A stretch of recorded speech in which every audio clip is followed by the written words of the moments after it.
When water moves, we can often see patterns.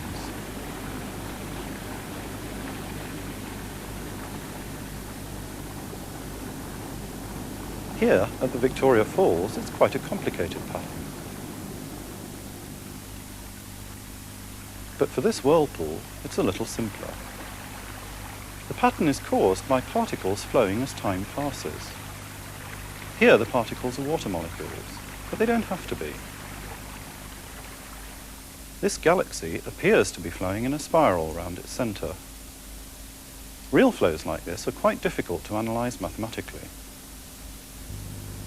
Here at the University of Exeter, Dr. David Buckingham and his colleagues have some apparatus for measuring the flow of fluid under controlled conditions. In this demonstration, we can see a flow which is radially outward from a central source. The same equipment can be adapted to show the flow past a short obstruction. The die shows the flow starting as a parallel stream, but then bending past the perspex plate. Near the middle of the plate, the curve looks rather like a hyperbola. This flow is still quite complicated, but there are some flows which we can analyse mathematically.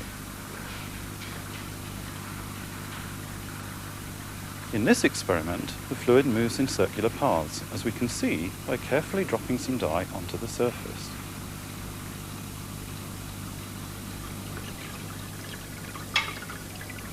And here, we're rotating the fluid round a vortex, rather like in a bathtub.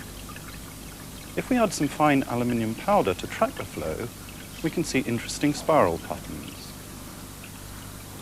Let's see how we can model this flow.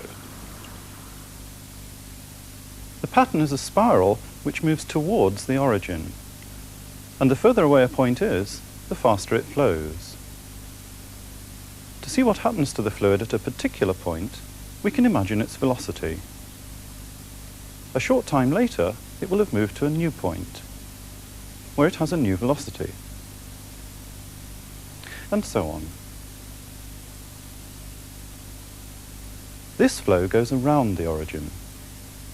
Once again, at each point there's a velocity which determines how the fluid is about to move.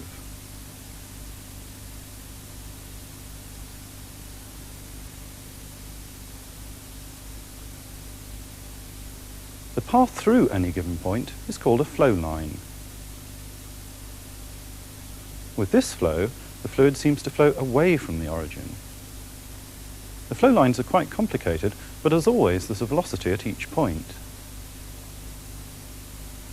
Well, that's just a few of the patterns we'll be looking at, but they all arise in a very specific way. They're called linear flows. How do we get them? Well, at each point, we associate a velocity. So velocity is a function of position, x and y. If the function happens to be linear, it's given by multiplying x and y by a fixed matrix. It's linear flows we're going to concentrate on in this program, because we can use linear algebra to analyse them.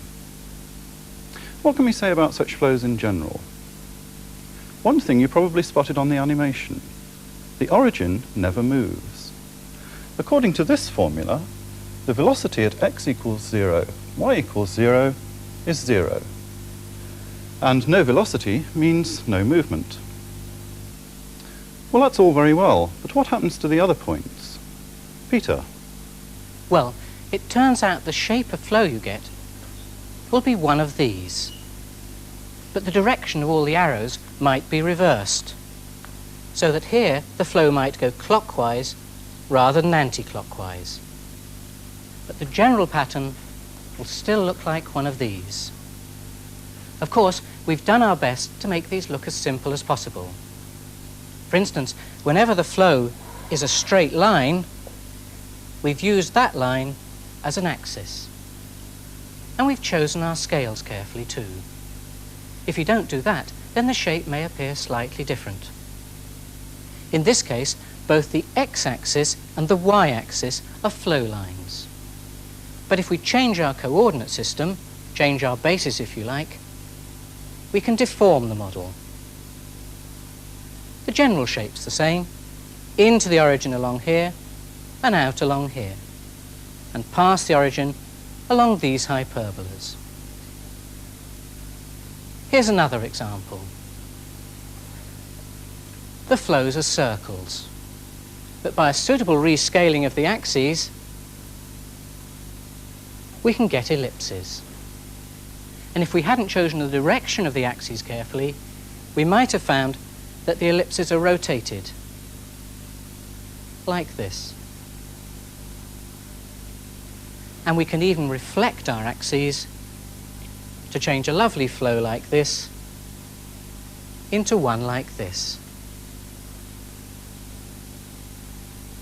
So our claim is that any linear flow looks like one of these, possibly with the arrows reversed, provided we're careful about choice of axes and scales.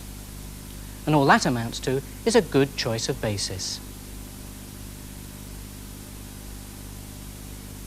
Well, why should that be? And how can we find the shape of the flow? One way is to find each flow line explicitly. Now, a flow line is a curve. Any curve can be described parametrically. As time passes, a given point will flow along the curve. As it does so, its coordinates are functions of time, and the curve is described parametrically by x equals f of t, y equals g of t. Actually, for a linear flow, both the coordinate functions satisfy the same differential equation, and here it is. The trace of the matrix A is just A plus D, and the determinant is A times D minus B times C. By solving this differential equation and using a bit of algebra, you can find the coordinate functions f and g, but it's quite a lot of work. The first step is to write down the auxiliary equation and solve that. We're not going to pursue this because we want to get a feel for what the flow looks like rather than find exact equations for all the flow lines.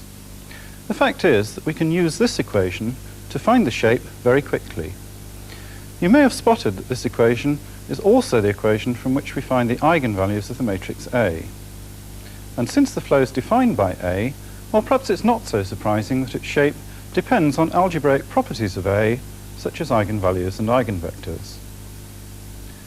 We're going to investigate this relationship between the shape of the flow and eigenvalues, and we'll see that we can virtually read off the shape once we've found the eigenvalues. Well, what possibilities can arise? Well, the first basic question to ask of any matrix is it singular? In other words, is its determinant 0? If it is, then the eigenvalue equation has this simple form. And we can see that lambda equals 0 has to be one solution. In fact, if trace A is also 0, then we have a repeated eigenvalue 0. One obvious way this can happen is to start with a zero matrix. At each point x, y, this assigns the velocity 0. Well, the result is that nothing ever moves, and this is definitely the most boring of the linear flows. But there are other matrices for which both determinant and trace are 0. The simplest is this matrix, where there's a single entry in the top right. Taking B as 1, we get the matrix 0, 1, 0, 0. The velocity at any point on the x-axis is 0, so points there don't move, and the x-axis forms a barrier. For a point on the y-axis, the velocity is parallel to the x-axis and depends on its distance from that axis.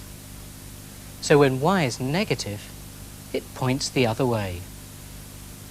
For this point in the first quadrant, the velocity is again horizontal, as it is for this point in the third quadrant. Filling in the flow picture gives this pattern.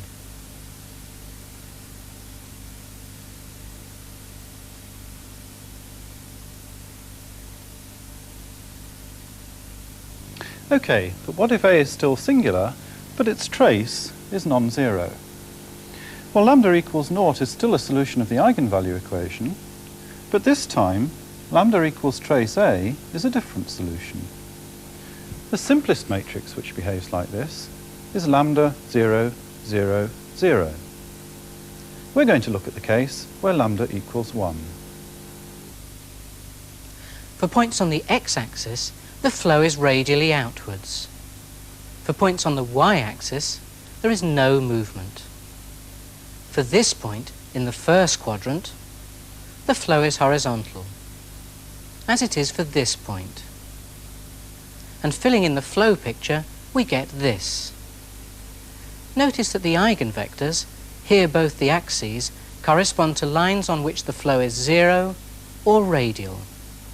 We call these barrier lines.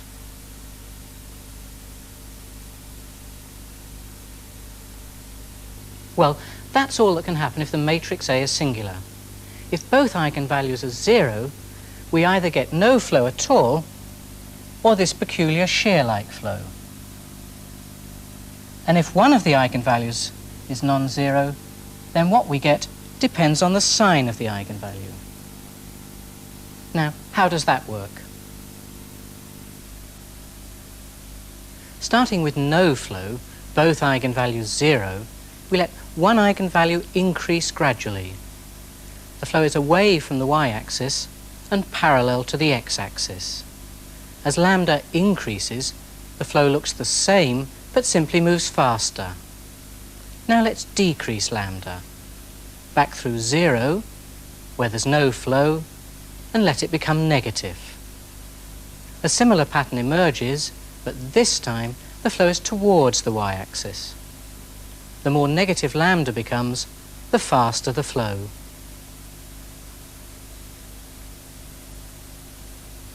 Well, if the matrix A is singular, there are no other combinations of eigenvalues. But what happens if A is non-singular? Well, now the story becomes more interesting.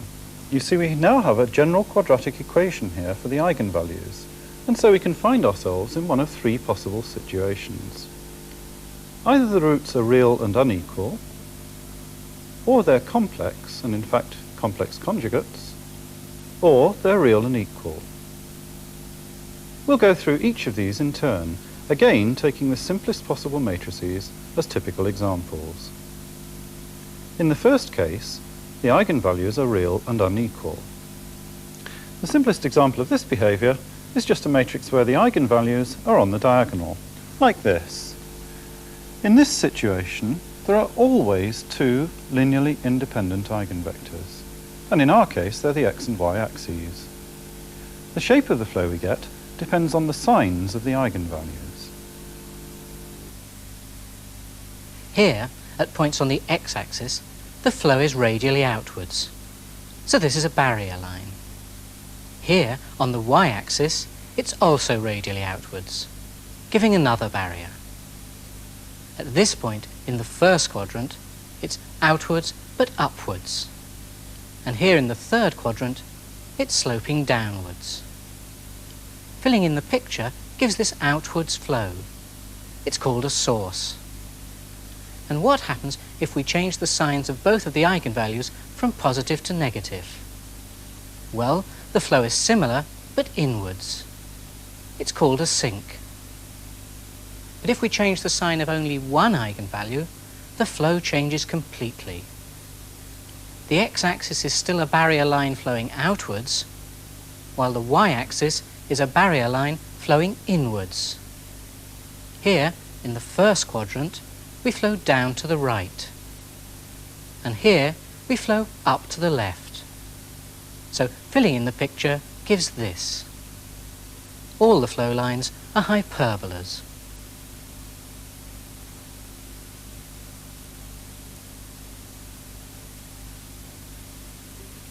So, if the eigenvalues turn out to be real and unequal, we're going to get a flow which looks something like one of these.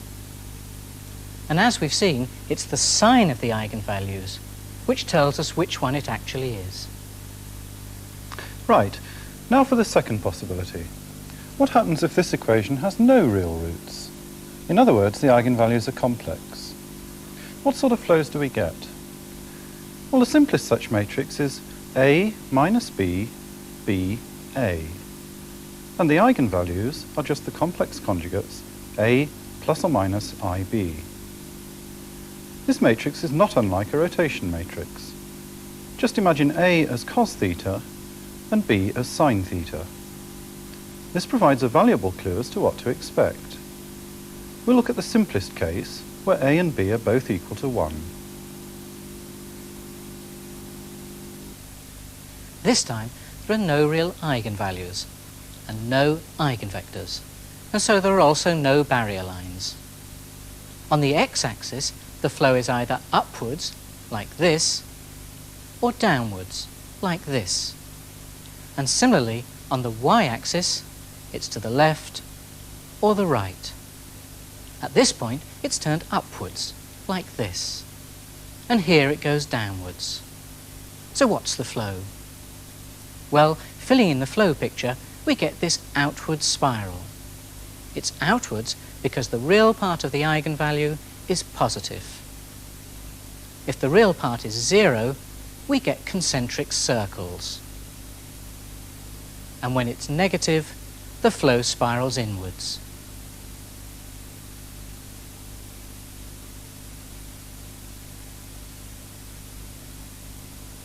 Well, that's finally dealt with two of the possibilities when A is non-singular. We know what the flow looks like if the eigenvalues are real but unequal,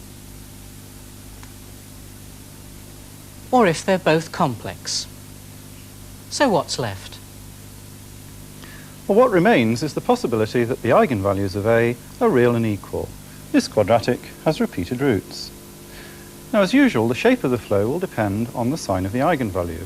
But there's something else. You might remember that with repeated eigenvalues, we may be able to find two linearly independent eigenvectors. Or we may only be able to find one. Now, this has a crucial bearing on the shape of the flow. The simplest matrix with two linearly independent eigenvectors is this one. So what does the flow look like? Here, we've chosen the eigenvalue lambda to be 2. On the x-axis, the flow is outwards, as it is on the y-axis. But in fact, the flow at any point is radially outwards, and the flow looks like this. It's another source. Here, all radial lines are barriers, since every vector is an eigenvector. And when the eigenvalue is negative, we just get an inward flow, a sink.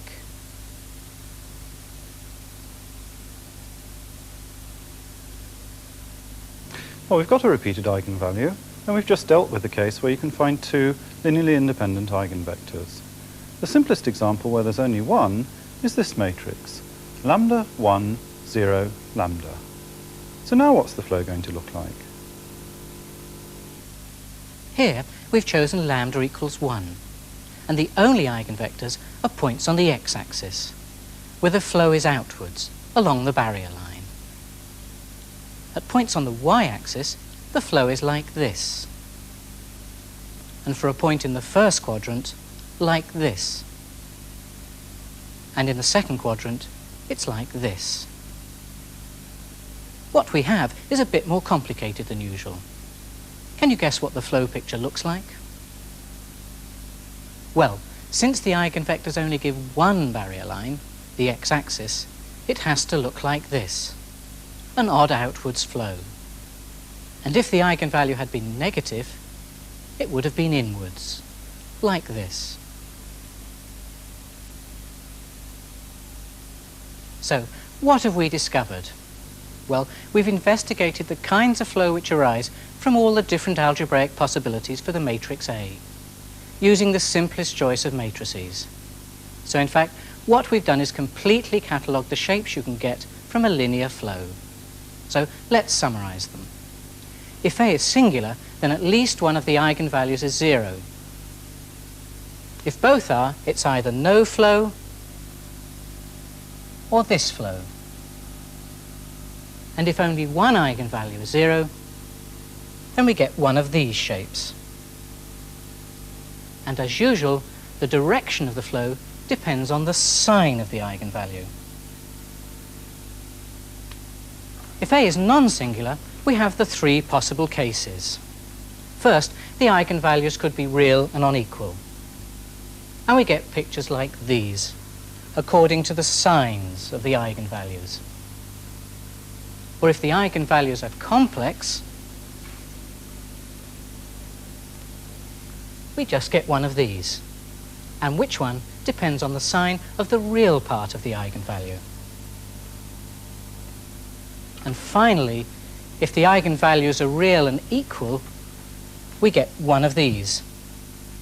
It's one of these two if there are two linearly independent eigenvectors, and one of these if there's only one linearly independent eigenvector. Well, that's the lot. And so any other linear flow looks like one of these, because of course any matrix can be reduced to one of our simple examples by using a suitable change of basis.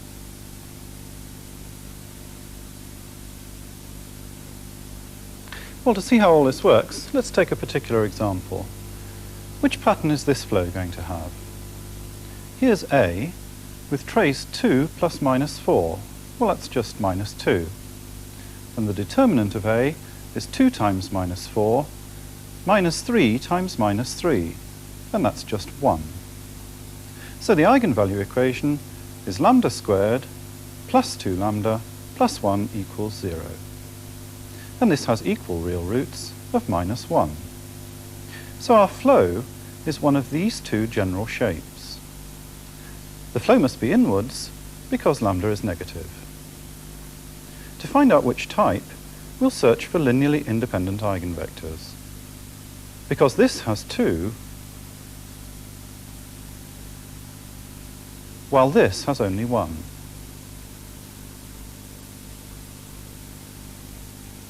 To find the eigenvectors, we solve this vector equation, which gives this pair of linear equations.